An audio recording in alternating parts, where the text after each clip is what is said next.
What's up, y'all? It's probably been a minute. Maybe this is y'all first time seeing me. I am in my 4 months of trucking. All 4 months I did team driving. I won't put the company out there I did it with because I currently still work for that company, and they kind of have policies against certain stuff. Like, it's not that we can never say their name, but it would definitely interfere with other content I'm trying to do. So maybe when I leave this company, I'll revisit some of these videos and I'll decide to go ahead and put their name out. I'm going to give probably like a 4-part update on how my experience has been so far. Honestly, it's gonna be easier for me to just break it up according to teammates, y'all, because every month I have had a new teammate. I am 4 months into trucking and I have already had 4 teammates, and right now I'm supposed to be on the 5th one, but and maybe I'm the problem, you know. Okay, so let me talk about how this teaming went my first month. So my first teammate, he was in his early 20s. We actually met through the training, or whatever you may call it. He wasn't my first pick, one, because I didn't know he was looking for a teammate.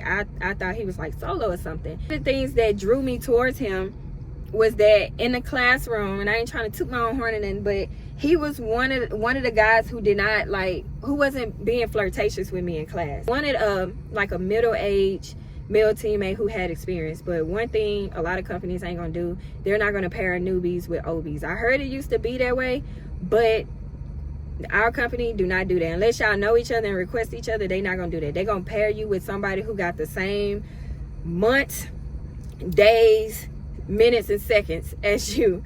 So all I really had to choose from was people that I was in the class with, and he just, like, I didn't exist to him, and that's what drew me towards him. I was like, okay, I feel like I'm going to have a safe experience since I didn't get like the person I had in mind. But me, him, and another classmate ended up just going to grab something to eat, and we just vibed. We did not talk about work, and that was the issue. We vibed, and we was like, you know, I was thinking we might be good teammates. Like, we during there said it at the same time, and we was like, okay, we gonna be teammates because we thinking the same thing. Like, this gonna work out. So we was good. I gotta call back. So came to buying everything for the truck. It was no issue splitting stuff and costs and everything. We get in the truck, we make our rules. We, like, you know, we still new to this, so if a rule needs to change, it don't work for anybody, just put it on the table and we gonna fix it. But everything needs to be communicated, y'all. When I'll say I give it about halfway into the first week, it's like we just started bumping heads. We was bumping heads. It started with, I'll say this, some of the things, some of our issues was, like I just said, we agreed on rules, and nobody could just go change a rule without at least consulting with the other person. Well, he would always go and change things we agreed on, and when I would ask him, like, why didn't you tell me, like, we were doing something different, he'll be like, oh, we talked about it. And I got good memory. I'm like, when we talked about this? And y'all, it might sound corny to some of y'all, but you got to think, when you driving in teams, whatever your teammate, whatever decision they make, it affects you too. When he gets in trouble, I get in trouble. When I get in trouble, he get in trouble. So when we're making these rules, it's not just about what I like or he like. It's about what works best for the load, what works best for us getting along in this truck, so that we can finish out our little run, because we be on the road for 18 days and we get 3 days off. That's a long time to be in the truck with somebody. And y'all, we were having to work like 7 to 9 days straight. Why? Because we were rookies and we didn't know what we were doing. So we went working like 5 to 7 days. We had to work between 7 and 9 days before we got to see our 34-hour reset. So when he would do that, that would make me mad, because a lot of the times he would change things to work for him, not for the greater good. And a lot of times his decisions, he didn't realize they weren't the best. And when he would do that, our dispatcher would always call and be like, yo, this just went wrong. The other issue is he wasn't pre-tripping and stuff like he was supposed to. Don't get me wrong, everybody ain't sitting up here doing a thorough pre-trip all the time, but when it's at a point like you're not doing it at all, like, dude, come on. Not only are you playing with your life, but you playing with my life, because I'm in the truck with you. And one time he didn't do a pre-trip and had been riding up and down the mountains in Arizona. And then when it was time to switch and I went and did the pre-trip, I seen that all the locking pins weren't locked in place. So that was one of the times where I told my dispatch, I was like, nah, get me out this truck. Other thing was, like, he would just always tell me about the women. Like, first off, he had a girlfriend, but he would always be on Tinder and all these other websites, like looking at women and trying to hook up with them. And he would always ask me, like, what do you think of this girl?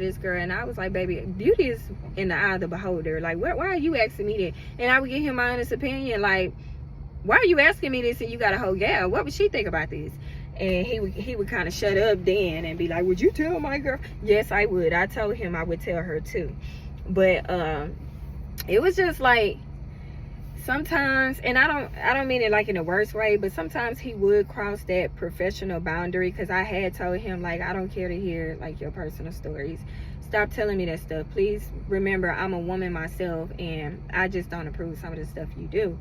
The other thing was, he would never take accountability. Like, anytime something happened, he would always be like, oh, well, I just thought that it was gonna work. Okay, it didn't work, and now you see it didn't work. Like, are you going to apologize for messing it up? Because we had a plan in place for it to work, but you decided to do your own thing and now it's not working. So can you at least apologize for messing it up? Well, I just thought it was gonna work.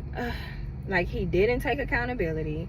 He wanted the money basically to jump in his hand and him not have to work for it. When we were in school, they told us the night driver is going to drive the most. He was the night driver. They told everybody this. They was like, you're going to drive the most, because when you're driving, it's like a clear shot. It's a clear night. It's rare you're going to run into traffic or any of this stuff. That's mostly what the day driver runs into, and the day driver is also the one who drops off and picks up the load the most. So they was like, be prepared to drive more miles. I guess he wasn't awake in class when they told us this, because he ended up, that was another thing, violated my privacy, went through my account, was looking at my logs and everything and talking about, it's not fair, I'm driving way more miles than you. I said, how are you driving way more miles than me when whenever I'm hitting 500 miles, you still hitting 500 miles? Like, you saying that like you hitting 600 miles. You hitting by 555. He wasn't even hitting that high. And he'll be like, it's just not fair. We should be driving the same amount of miles since we got to split. Baby, they already told us in class this is how it was going to go. I said, so you think it would be fair if all you got to do is drive and you get to take home that money, but not only do I have to drive, I have to load and unload and go through traffic? No, that's not fair. That's why we get the pay bust down the middle. But what you can do is be a better teammate than what you're being. And when we get to one of these shippers and receivers and you're woke, you can get out and you can help me with backing, loading, unloading, like anything, y'all. And it was dropping hooks. So it's like, it ain't like he had to do flatbed work, but that's how lazy dude was. Like, one day he was in the front seat with me, and when he seen I was pulling up to the fuel line, he runs in the back and hop in the bed. So he didn't have to get out and help me pump gas. I didn't need him to help me get out and pump gas. Neither did I care if he did or not, because baby, I don't need nobody thinking you my man anyway. But that just, I'm explaining what I'm saying. Like, that's how lazy he was. If he can avoid working at any cost, that's what he would do. So, and I remember one day asking him, like, and I was joking about it because I really don't care. I'm very independent. I was like, so you just not gonna help me or whatever? And he was like, I ain't gonna lie, like, if I thought I could get some, some butter or something, I'd help you. And I just bust out laughing because it wasn't funny, but it was just like, I done figured you out. I knew that's what it was, and like, that's just sad. But it just, things kept escalating, and it just got to a point where with him, I felt like I couldn't trust him. I really feel like I couldn't trust him. Whenever he would do something, he wouldn't take accountability. He would try to make it seem like we messed up, and that wasn't the case. And one day I had to tell him, if you weren't in this truck with me, 80% of the stuff that goes on that be wrong wouldn't happen. We would be on time to loads. I know how to communicate when there's an issue and when there's not an issue, so our dispatch wouldn't be mad at us because we're not letting her know we have load issues, because I know how to do that. And he was just like, are you serious? I am positive, baby. I am positive. Like, right now, you are my downfall. So, yeah, that experience, I was like, I got to get away from it. I love when we were on our 34-hour resets. We turned up. We had fun. We were like the best of friends. But why can't we get along like this when we in the truck? And like I told him, I figured it out. It's because we don't have the same work ethic. We bump heads on work ethic. But when it comes to just personality and chilling and vibing and hanging out, we good. We almost the same person. But yeah, because we're at work 24/7, I couldn't do it. We not friends 24/7. We friends one day out the week. But these other days out the week, we have to work and bust our butt. And we're both saying that we're not making the money that we want to make because, I mean, we constantly blaming it on each other. So instead of playing the blame game, let's just accept the fact that we don't work well together, and let's just go find another teammate. So if I could rate my teaming experience in month 1, I would give it a 7 out of 10. One, because I was already prepared for some of the things that took place to have happened, because I did my research before I accepted that I was going to be teaming, and a lot of people were kind of complaining about the same thing. I do want to say this is where I give like a huge thank you to my company, is they do their best. At least I can say my dispatch did her best to make sure we didn't have certain issues didn't occur. Like, for one of the things I seen people complaining about team-wise was that one teammate was driving more than the other, or always was trying to be lazy and say they didn't feel like driving. If we weren't making a certain mileage during that day or whatever, our dispatch was calling the same day or the next day and was like, hey, what's going on? Why are y'all not driving? Okay, like, she didn't, and you couldn't just tell her anything and she'd be like, oh, okay. Nah, you was gonna sit on that phone with her and she'd be like, well, let me take a look at both of y'all logs. Oh, well, this person shouldn't be driving this much more than that person. Like, that lady didn't play. It was like she knew she made money off us, and she was gonna make sure you was doing what you're supposed to do. But they also assigned us shifts, and they made sure that we checked in. They made sure that we were driving as close to those shift hours as possible. Like, I drove during that teaming experience, I drove from 3 a.m. to 3 p.m. and he drove from 3 p.m. to 3 a.m. So anytime you drove outside of that, like for a good amount of time, the next day she was gonna call and be like, hey, what happened? She was definitely on her stuff, and she didn't treat us like kids about it. She talked to us like adults about it.